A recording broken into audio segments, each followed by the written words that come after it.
Ignore what Western officials say about Israel. Watch their actions instead. Another fake, stupid story is making headlines in the mass media today about how bad and wrong President Biden secretly believes Israel's actions in Gaza are. NBC News is now reporting that Biden has been referring to Benjamin Netanyahu as an asshole in private conversations and saying the assault in Gaza has to stop. Biden has grown steadily more frustrated with the rising Palestinian civilian death toll in Gaza, now a reported 28,000, and Netanyahu's reluctance to pursue a long-term peace agreement, NBC News reports. Buried all the way down in paragraph 15 of the article, we get to the real story. Quote, "Yet, even as Biden has escalated his rhetoric, he is not yet prepared to make significant policy changes," officials said. He and his aides continue to believe this approach of unequivocally supporting Israel is the right one. End quote. All the relevant information in this news story that's getting so much attention today is contained in paragraph 15. None of the words outside of paragraph 15 matter. Paragraph 15 is the whole entire story.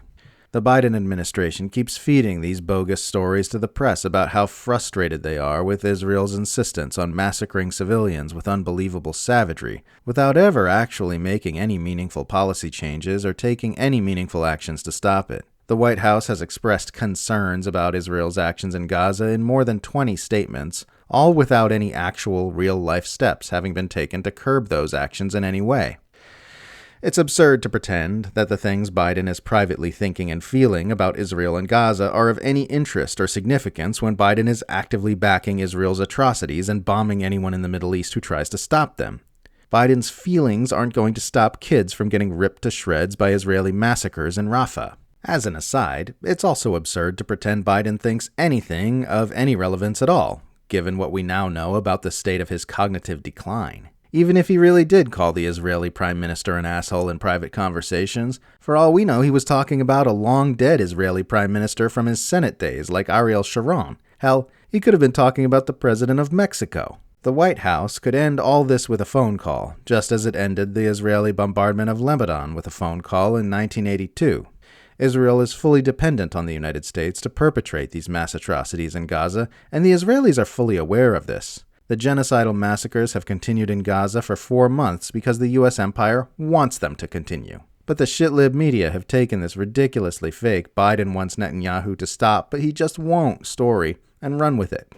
MSNBC's Andrea Mitchell just got together with the Washington Post columnist David Ignatius to tell their brainwashed viewers that we're looking at a showdown between the brave and righteous Biden and the sinister and murderous Netanyahu. Really, these institutions are just telling American progressives what they want to hear, and in the same way Israeli officials provide liberal-sounding messaging for Western audiences while spouting genocidal rhetoric in Hebrew to their own citizens. The Biden administration is feeding pleasing sound bites to the mass media about the president saying mean things about Netanyahu in order to placate their base, while having their foot firmly on the gas pedal of concrete actions toward continuing the genocide in Gaza. This is just what Democrat presidencies look like. Republican presidents like Trump and Bush just come right out and say things like they invaded Syria to take the oil and they invaded Iraq because God told them to, whereas the Bidens and the Obamas have to make it look pretty. Obama spent 8 years feeding eloquent words to the public while continuing and expanding all the most depraved aspects of the Bush administration, thus accomplishing the necessary straddle of facilitating the violence and tyranny of the empire while simultaneously allowing liberals to feel good about themselves. That's why you're seeing this phony song and dance about Biden and Netanyahu being secretly at odds, even while the Biden White House explicitly says we're going to continue to support Israel when asked if they've ever threatened to withhold military support if Israel commits war crimes in Rafah.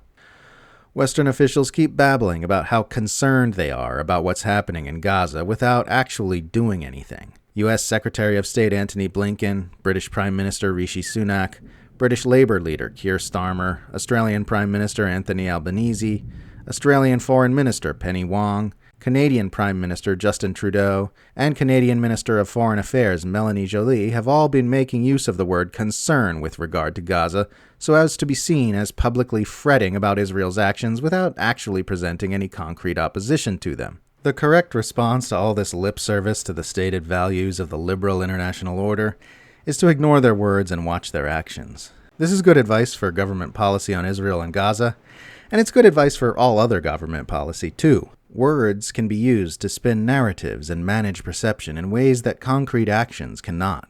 Disregard the narrative spin and the public statements, and watch the concrete physical movements of money, weapons, and resources.